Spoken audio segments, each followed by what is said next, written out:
Days after the Club World Cup, allegedly a holiday, but obviously with the transfer window, you don't get much of a holiday because it is busy times. But Mbeumo finally over the line. Yes, absolutely, massively over the line, as you say, and a very important deal for us. Lots to talk about, and we're going to start on that today. So it's done. It's agreed. 65 million plus 6 is what's being reported. But if you could break it down for us all watching, that would be amazing, Ben. Yeah, third bid, which sort of got finessed into a full agreement. As I reported yesterday, confidence from Manchester United, they could get Mbeumo in time for their pre-season tour of America. Originally, they wanted him the week before, but the goalpost kind of moved a little bit. I think the length of negotiations allowed Brentford a lot of say because, first of all, other players went for similar amounts or got yardsticked, which means Brentford could stick to quite a high valuation. And then the Wissa situation influenced things a little bit too, because Tottenham, Nottingham Forest, Newcastle, all chasing Wissa. And I think Manchester United realised they had to be decisive and effectively pay what it takes, although Brentford may argue they've got their number of in excess of 70 million package, but Manchester United's feeling is they've got 65 million fixed fee paid over 4 years, and not all of the add-ons are gettable. So Manchester United will bill it more as 65, only 2.5 million more than Mateus Cunha. And Brentford will obviously say it went from a 45 million original bid plus add-ons to a 65 bid plus add-ons, and therefore Manchester United have gone up over the course of 6 weeks by 20 million in valuation. But in the end, just a deal that suits all parties, and Mbeumo only wanted Manchester United despite links with Spurs. It is a 5-year contract with a 1-year option, and now it'll be formalised in the coming days, and it puts a very different complexion on Manchester United's window because suddenly they've got 2 proven Premier League players in Cunha and Mbeumo. Now they'll turn their attention to outgoings and at the same time clarify which number 9 they want to move for in the market. Yes, and we'll get onto that in a few moments. I mean, one of the challenges for me personally, I've been very forthright about this. I feel like we've paid too much money, and that isn't because I don't rate the player. I'm so happy we've got him. I was hoping we'd get it for under that 70 million mark in totality. Of course, 6 million of it is add-ons, and we're led to understand by yourselves and Alex Cook, they're quite difficult achievements. It's sort of qualification for Champions Leagues, etc. So there's a lot of United fans that are angry that it took 7 weeks to end up just paying 65 million pounds. Do you understand the frustration Man United fans are feeling? Or do you still, there are some United fans that believe there is some method to this madness, being difficult to negotiate with, not just rolling over straight away? Will that pay dividends for United in the future? What are you hearing out there in the football world? Yeah, I think the point is Manchester United want to be disciplined. So the bid that they placed yesterday was always going to be effectively a final bid. It's not to say that if there were parts of the deal, as has proven, that needed a little bit of shaping, that they would immediately walk away. But if Brentford had countered and said it's now 75 because you've got urgency and other players are going for big money in the market, then Manchester United would have walked away. And there is definitely a new approach towards trying to protect themselves in the market and not always have a Manchester United tax. Regarding how long the deal has taken, I think that is also because Brentford have been tough negotiators. I don't think it's only on Manchester United kicking their heels. And the other aspect in all of this is just that in the period the negotiations took place, a fair amount of things changed. So when it first started, you can understand why Manchester United were far more bullish, because Mbeumo only wanted Manchester United. By the end of the negotiation, even though they're not all like-for-like profiles, you got Noni Madueke at 52, Anthony Elanga at 55, Morgan Gibbs-White release clause at 60.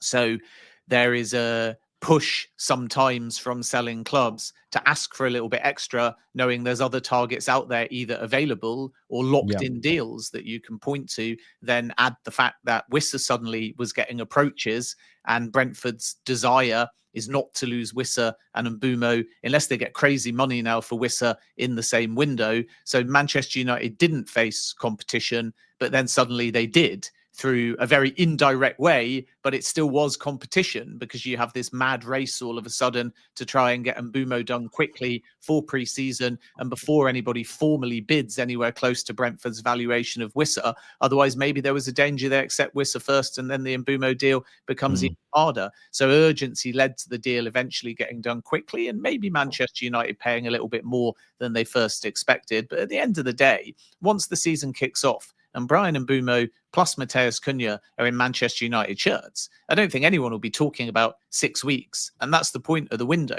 Maybe there's a debate over the valuation and the final fee.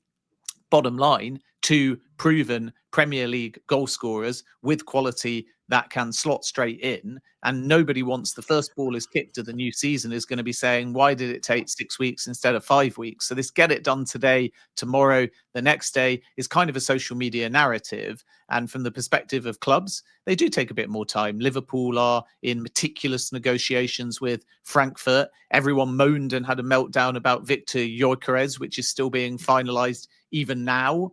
And part of that was because there was this wrong narrative of, why don't you just pay 5 million more? And yet the reality is Andrea Berta kind of got Victor Gyökeres for 5 million less by waiting. With Manchester United, yes, the price has gone up, but they're pleased with the payment terms. As you rightly say, not all the add-ons are necessarily gettable, or if they are gettable, you're happy to pay them because it comes with club success. Yeah. This will be a deal in the end that I think suits all parties. Brentford have had their valuation met. Manchester United have got their proven Premier League player. Ruben Amorim has got his 2 number 10s. And now there can be a focus on outgoings and turning attentions to finding a number 9.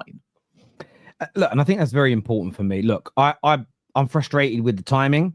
I'm more frustrated with the price because, again, I think my point of view, Ben, and it's one of these things. I was listening to a podcast yesterday about ideas, and it was saying how in life you shouldn't be married to your ideas. And I thought it was quite cathartic to listen to, that you should think about them and put them out there and do thought exercises, but always be open-minded to them being wrong. It was actually a podcast.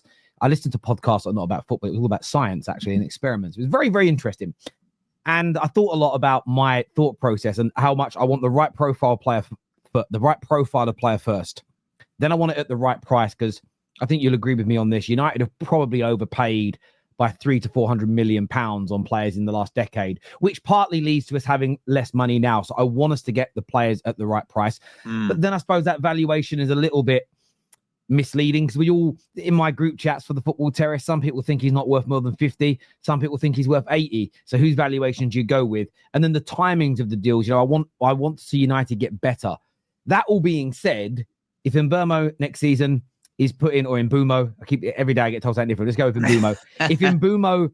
if Mbeumo next season scores 17, 18 league goals, and he does that every year, and we improve as a team and we're winning again and we're growing, in 2 years' time, nobody's going to remember it took 7 weeks. Nobody's going to remember the price. And that's the beauty of equally, you can get a transfer for 40 million. Go, that's a great bargain. They flop and you hate the guy in a year's time. So you are right. In the grand scheme of things, it matters what they do on the pitch. We can discuss and debate the deals until we're blue in the face. The pitch is where most fans are going to put a lot of their attention into.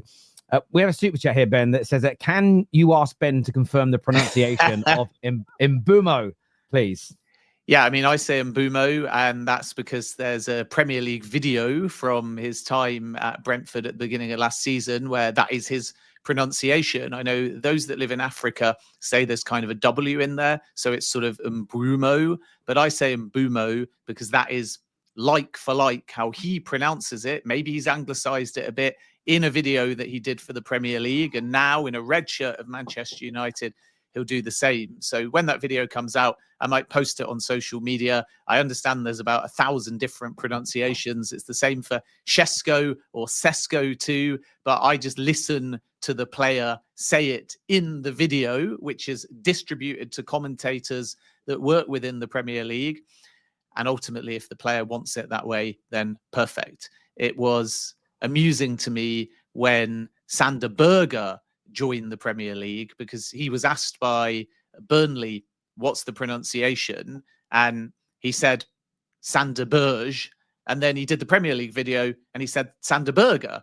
And then when he was asked in a subsequent interview, why have you given your name in 2 different ways? He said, I just don't care. People can call me what they like. So hopefully Mbeumo is not offended if we've got it slightly wrong, but it is Mbeumo in the video, straight from the horse's mouth.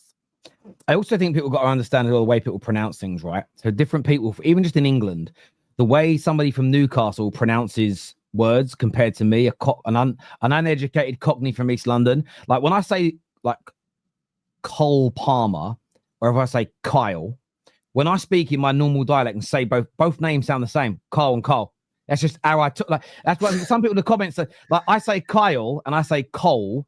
When I just speak normal fluent speed, Cole, they both sound the same. In my head, I'm saying something different, but they sound the same. I don't even say horse properly. I say horse. So people have also got to remember that you're taking like a word from another language and then you're giving it to a nation like England, where within 200 miles we sound foreign to each other. So yeah, it's one of them ones, but we'll go with Mbeumo. We'll go with Mbeumo from there. There's a few people here saying, Terry, your patient approach has cost you because you've ended up paying more.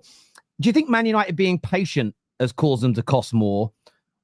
Or I don't quite get it. I mean, it was either you pay this on day one or you try and negotiate it down. It would have offered a bigger offer on day. If we'd have offered 60 million on day one, would they have accepted that, Brentford, is what people are asking. Well, it's hypothetical, isn't it? As journalists, we prefer to stick to the facts. They didn't do that, so we'll never know. The first bid, I think, was more a conversation starter. I don't think anyone within Manchester United thought 45 or so plus add-ons was going to get it done. But there was far more confidence in the 3-week gap between the first and the second bid. Second bid, which are broke exclusively 55 million plus 7.5 million in add-ons. And there was this whole narrative also in the media and also from sources of if you match the Cunha fee, you're going to get this deal done. But in the end, they didn't want a Cunha fee 62.5. They wanted 65 up front. Some of that can be down to payment terms as well. So people always focus too much on the number. And if they hear 71, they go, right, you've overpaid. But it's like you or me.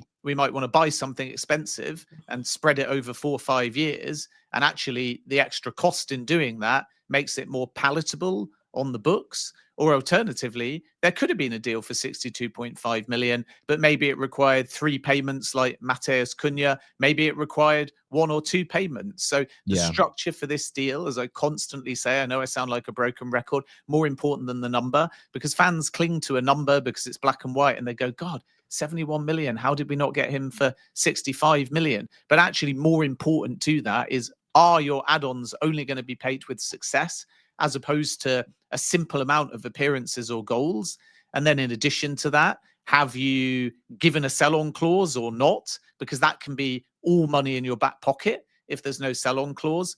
And as importantly, what are the payment terms? And clubs like Manchester United would rather go up to 65 and get it in 4 than have everybody celebrate a 60 to 62.5 million deal, but suddenly have to pay that in 1 or 2 installments, because 4 installments divided by that number, not that much more in terms of your annual outlay, but the division allows it to be palatable on the books per financial year, which may be the difference between them then going out in the market and signing 2 or 3 more.